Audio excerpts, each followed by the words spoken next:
So welcome again. Here we are from EDUPROJAM, and we're looking at a past paper CSEC question. It is actually the May 2010 CSEC examination paper 2, question 2. And we'll be going through two past paper questions on two separate past papers. And these pertain to the topic of social groups and institutions. Now let us get on to this one. So there is a passage on which this question is based, and it reads, the process of education includes the transmission of norms and values. Now question A asks us, for 2 marks, what is meant by norms? Well, norms are actually rules that define appropriate or inappropriate behavior in a group or society. Also, we could say that norms are broad categories of unwritten rules which exist in and within groups, and norms are actually ways of acting and behaving which have been tried and tested over time and found to be beneficial in actually promoting group cohesion and also in reducing tensions and conflicts in groups. One of the important facts we know about norms is that norms are passed on from elders to the younger generation by means of socialization, the process of socialization. Any one of those definitions will surely give us the 2 marks. Now let's move on to part B of the question. It states, state 2 ways in which education benefits the individual. Now, certainly education has several benefits for the individual. One of the primary ways we can say that education benefits persons or the individual is that education helps to prepare persons for occupational work or careers or professions to become productive members of society. Okay. Also, another way in which education benefits the individual is that it helps the individual to achieve a certain level of status by getting education up to a certain level. And not only that, but it also affords or enables one to have social mobility, upward social mobility, to move up in the particular society of which they are a part. A third way we are going to mention in which education benefits the individual is that it is one of the major ways by which the culture in a society is transmitted.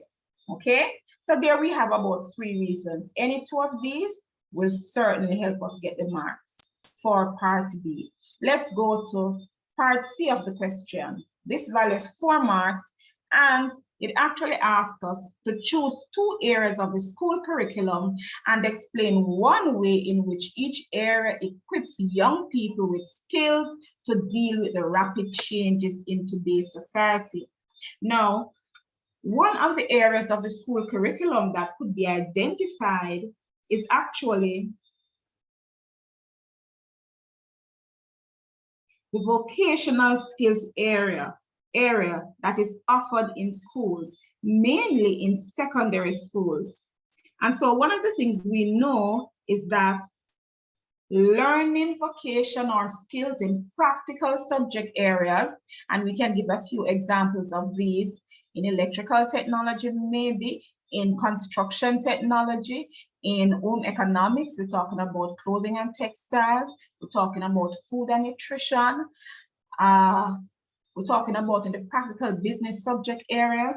Those are some areas of vocational skill that students can actually learn how to become entrepreneurial in order to support themselves. We are very aware that the situation is such that because of the size of the youthful population in most third world countries like Jamaica and most developing countries like those in the Caribbean, the government is not able to provide employment at a rate to satisfy the need or the quantity, the number of youths that are leaving the formal school system for them to get jobs. It therefore means that jobs have to be created or employment has to be created in alternative ways. And one of the main ways to help to create more employment is through self-employment.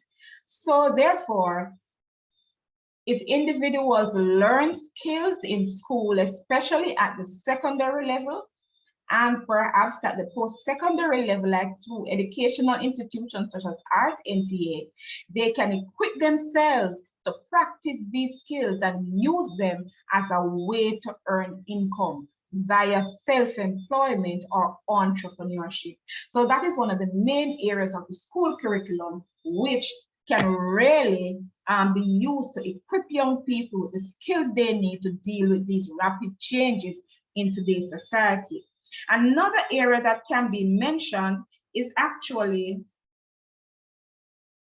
information technology. Now, we must realize by now that schools across the region in the Caribbean and the world have instituted or introduced information technology and related subjects to information technology as a compulsory component to the education, especially the secondary education level for all students or all youths going through secondary school. Now, why is that?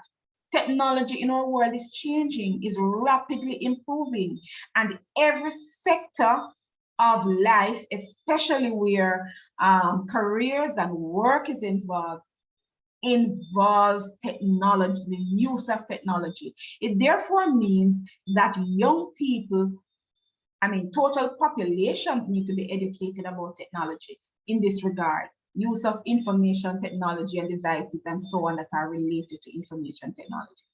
And therefore, the best ways for young people to learn these information technology skills or digital skills, as we call them, while they are in school, so they can become adept or competent digitally with their digital skills, to transfer these skills to the workplace when they graduate from the school system or leave the school system, to transfer it actually to every area of their life, since digital skills has really surpassed every border in life, every boundary in life in this modern world where we live. So that is another area where the school curriculum can be used to equip young people with the skills they need to deal with the rapid changes in today's society. Another area that we could mention has to do with the holistic aspect of life. The subject area of HFLE, Health and Family Life Education, is an important component in the development of young people to deal with the rapid changes in society today. As developing nations in the Caribbean particularly, we realize that the size and the growth of populations really move at a fast rate. And therefore, we find that the youthful population tends to be, or the base of the population pyramid for these countries, tend to be broader because of the greater proportion of youths in these countries or in these populations of the world, developing countries of the world. It therefore puts Caribbean countries at a disadvantage,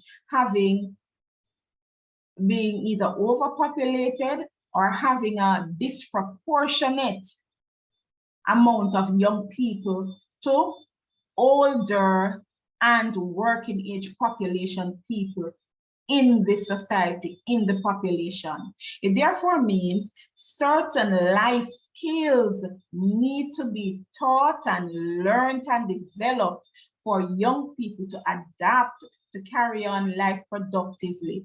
How does HFLE, or Health and Family Life Education, really helps us, help youths in order to adapt to the changes in society?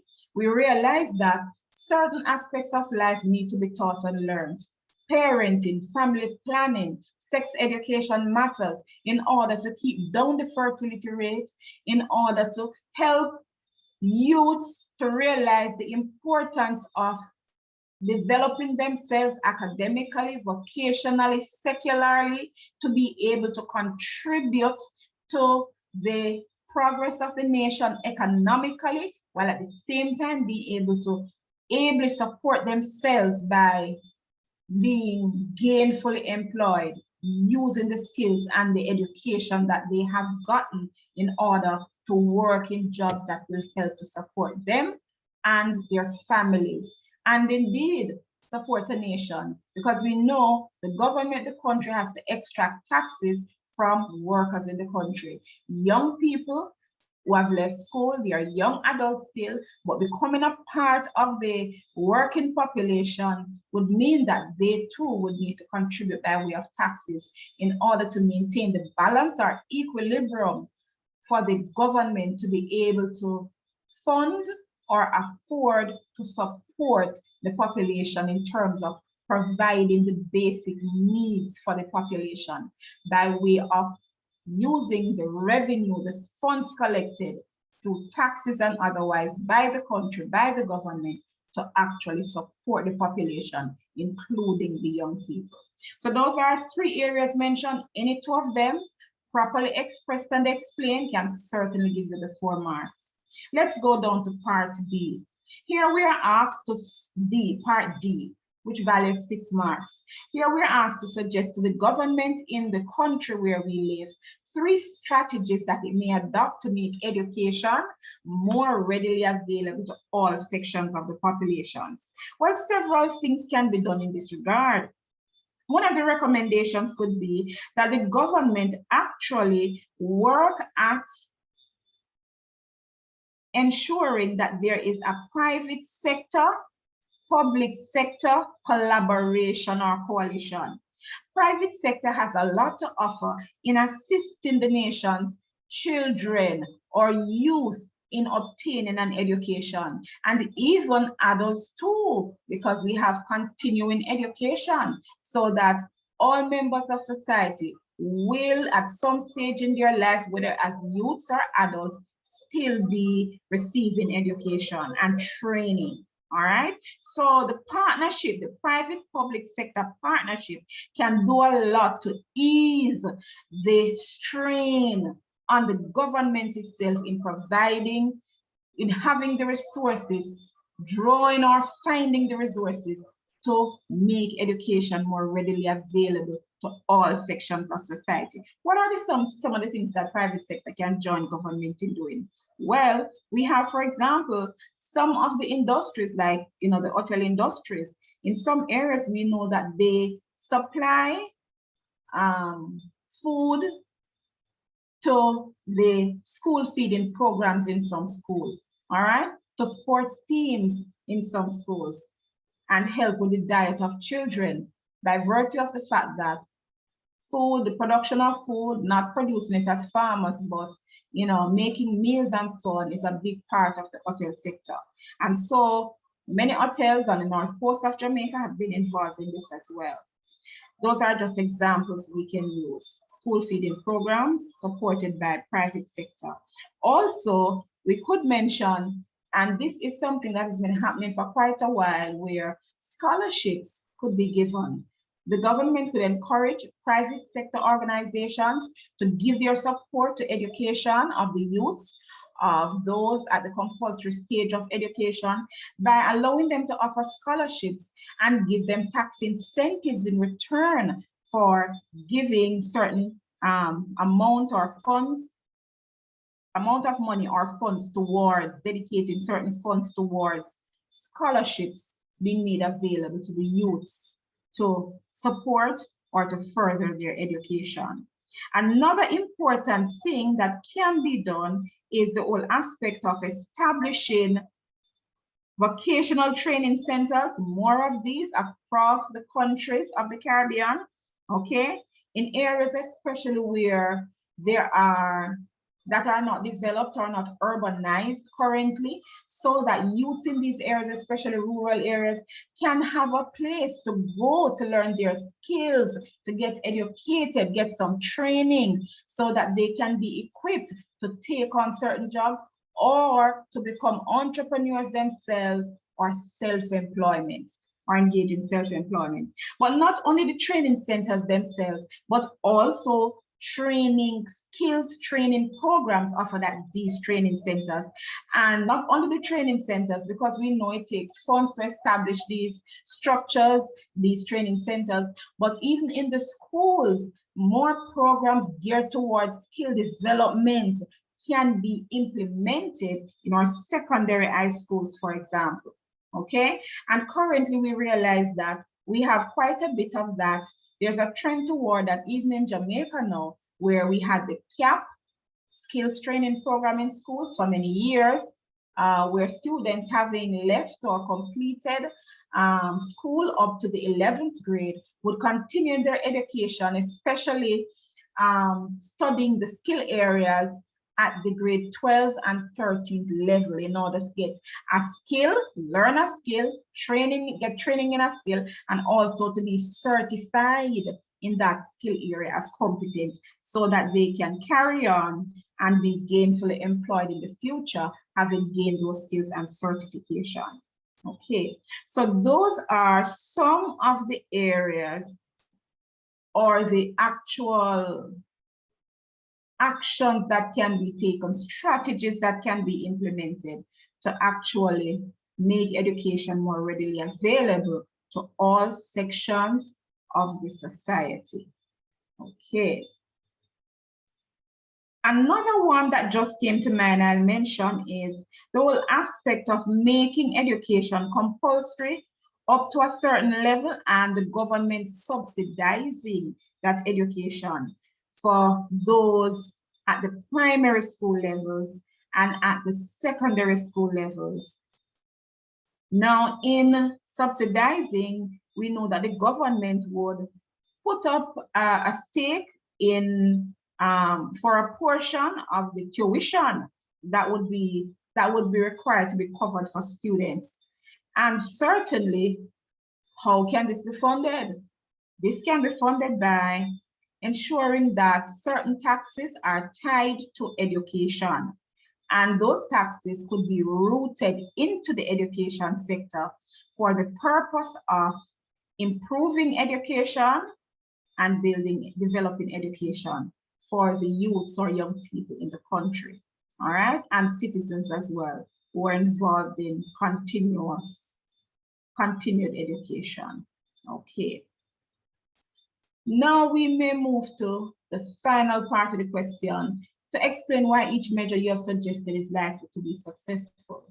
Now, in answering the former question, some of this was mentioned, but of course, where we mentioned the private sector, public sector collaboration or partnership, we know that if the government provides incentives for the private sector, they will be willing to assist in various areas, especially when they realize it is not a loss to them, but it may be taken as a part of their taxes, and their efforts in partnering to help to contribute towards the education of youths and others in the country will be beneficial to building a more peaceful, stable, secure environment in which their businesses can prosper, because the more educated or trained and equipped persons are in society to be ably employed to support themselves, the lower the crime rate will be likely. The likelihood of the crime rate going down, since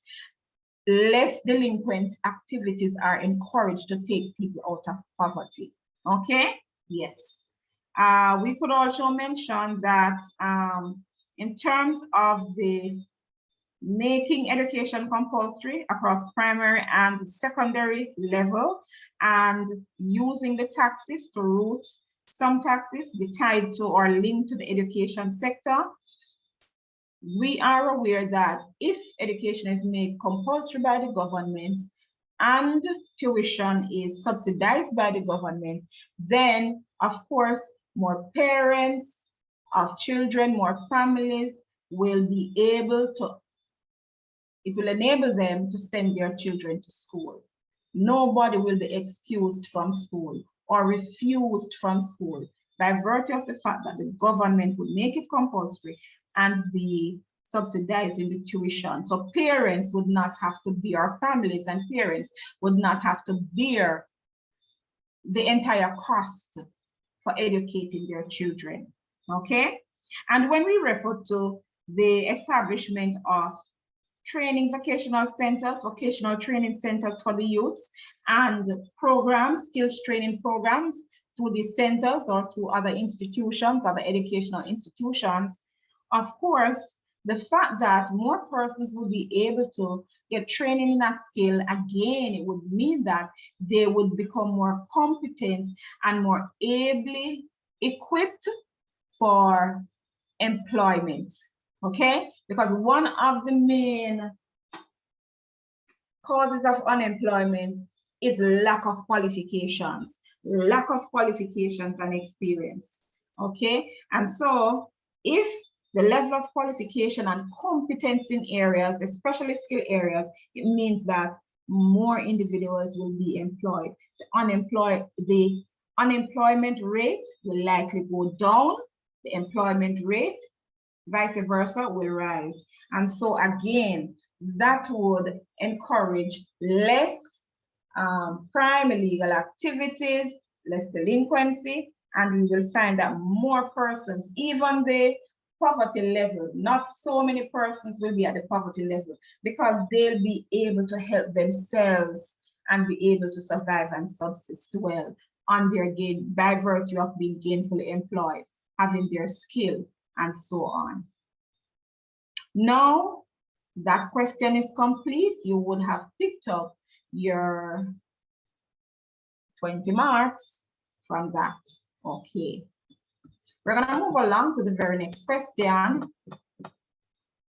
And this question is taken from the January 2011 CSEC examination paper 2, and it's actually question 2 on this paper that we're going to be doing.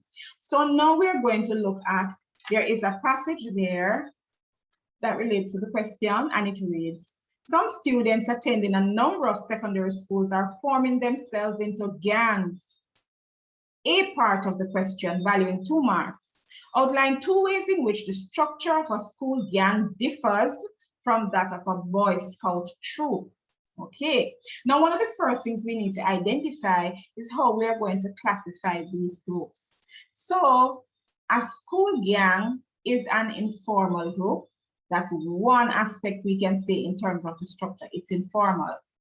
A Boy Scout troop is a formal group, okay? Another way in which the structure would be different is that there are clear lines of authority and ways of obtaining the leadership positions and membership in the Boy Scout troop. Clear lines of authority. Okay. And thirdly, we said ways of appointing or electing the leaders of the group. So that would be a difference in the structure of the Boy Scout group as opposed to the school gang. On the other hand, we know that there are not clear lines of authority. The authority is assumed by the leader, who takes his position of leadership by force, by proving his prowess and showing others how powerful he is by means of his actions and attitudes, and usually it's in terms of negative or illegal behaviors that he proves this. Okay. Another thing too, on the side of the school gang, we know is that leadership positions are usually attained spontaneously, as we said. Okay, spontaneously. There is no set system of electing or appointing a leader when it comes to the school gang. All right.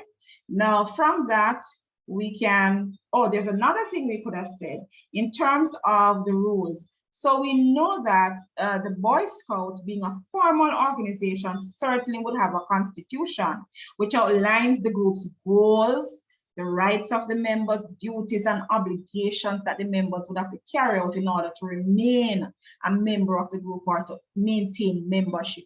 Okay, now on the other hand, for the school gang, it is quite different. There is no constitution of written rules that outline the goals that they would like to achieve, the rights of the members, duties or obligations of the members, and how persons gain membership.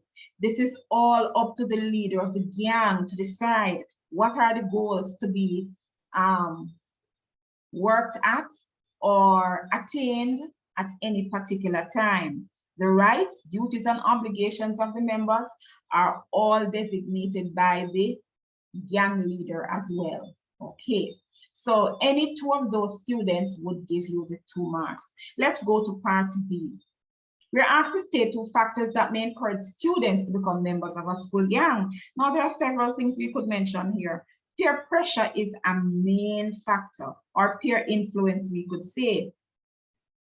The influence here to follow others in deviant behaviors, especially at that level where persons are young. They're in school, they are youth, they are young, and peer pressure is a major force or influence on young people. All right, to follow others, to follow their schoolmates who are engaging in deviant behaviors, such as gang activities. Another thing we could mention here is lack of parental or adult supervision and support over an extended period of time could lead to juvenile delinquency among schoolers or youths in the school. Once this behavior or trend of juvenile delinquency develops, it is so much easier for them to become part of a school gang. Okay? Another thing I will mention is that some persons actually join gangs because of attitudes of rebellion against authority, or some of them merely want to experiment, or they are curious and they get involved in these delinquent types of behavior or way of life with the gangs. So any 2 of those well-explained students would give us our 2 marks. We move to part C. Here we are asked to give 2 reasons why conflict often arises between the members of a school gang and other members of the school community for 4 marks. One of the main things we are aware of is that within the school, we know that the school itself is an organization and a formal institution that lays down rules. Rules are written, rules are in a code. When I say code, I mean a constitution for the school. Okay, the school board, the ministry sets these rules. And so students of the school, members of the school community are required to abide by the rules. Now, rules made by the schools are intended or aimed to instill moral and other good values in the students, okay? Help them develop proper behavior and ways of life. But what do we find in the difference between members of a school gang and members of the school community? One of the things we find is that there is and usually develops a major difference in the value systems, in the values and what is viewed as good behavior or bad behavior, as positive behavior or negative behavior. So conflicts may arise because of the difference in values, all right? Another thing that may cause conflict to develop is the difference in leadership styles. We know that with school gangs, it's an authoritarian style of leadership. We know that where the school is concerned, the school sets the rule and persons who are members of the school are required to obey. Again, it is an authoritarian style of leadership. And of course, if we have a situation where the school requires them to follow certain rules and the members are abiding by it, of course, because the school gang may desire to carry out illegal activities such as extortion to support themselves, there may be a lot of violence in terms of robbery and theft otherwise, and bullying, activities like that, vandalism and so on, disrespect for the authority and those in authority.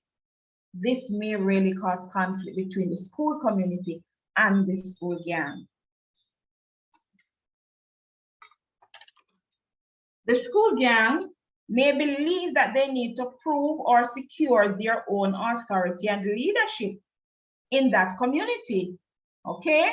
And of course, we know that the school, being an institution and in charge in its zone and its area, definitely will not sit and tolerate that. And therefore, on that basis, tension or conflict will certainly arise and exist because of mainly the reluctance of the members of the school gang to abide by the rules and the order set by the school administration or community. Okay, so any two of those reasons well explained for mark students. Let's go to question part D. Here we are told, the police have suggested that members of school gang should be prosecuted in the courts for illegal gang-related activities. Now, this is what we are to do, students, for 6 marks. Suggest to a school board giving full details 3 other measures which may be used for dealing with gang activities in the school. What are some of these alternatives that they may take instead of going to the courts? One of the things that could be done is that systems of probation, which involve community service, could be employed. Getting these persons involved who are involved, youths who are involved in gang activities, to perform some type of community service could benefit both them as delinquents and benefit the school community as well. Probation is one that was mentioned and can be stated either separately or together with community service. All right. Then some more positive activities. They can encourage students, or instead of saying encourage, they can assign these persons or these students who are involved in gang-related activities. They can assign them to join clubs or societies to get involved in activities that will more positively channel their energies. Okay? More positively channel their energies so that they will have less time and energy to be occupied with delinquent or illegal activities such as gang-related activities. And so by joining clubs and societies or youth groups or youth clubs, they can actually get involved in positive aspects or positive activities that can benefit the community, can benefit other members of the youth club, and benefit themselves as well. Okay? Another thing that could be mentioned is that these gang members could be compelled to engage in some sort of rehabilitative activity. So they could be engaged or enlisted to give, for example, speeches on why, in terms of speeches on why, or presentations, I should say, presentation that are sending an anti-gang involvement message, right? To dissuade other youths, other scholars, other persons in the school community from getting involved in gangs. So in a way, the tables would be turned, and instead of being persons who are encouraging others to engage in gang activities, they would actually, in these instances, be dissuading those persons from actually getting involved in gang-related activities. Instead, they'll be acting as positive role models to turn students and youths away from those type of negative or delinquent activities. And being involved in gangs themselves previously, seeing the consequences that it brings them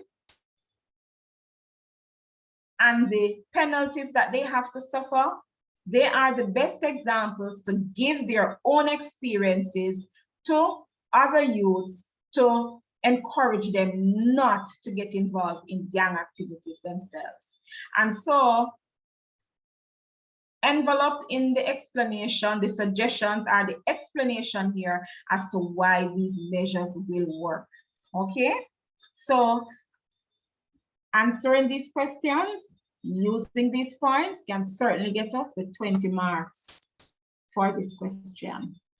Here we end this past paper examination review. Hope you've benefited. I hope you recall the points, and you can listen over again to the recording to remind yourself of ways by which we can address and answer questions such as these on the CSEC Social Studies examination paper 2, the paper 2 examination.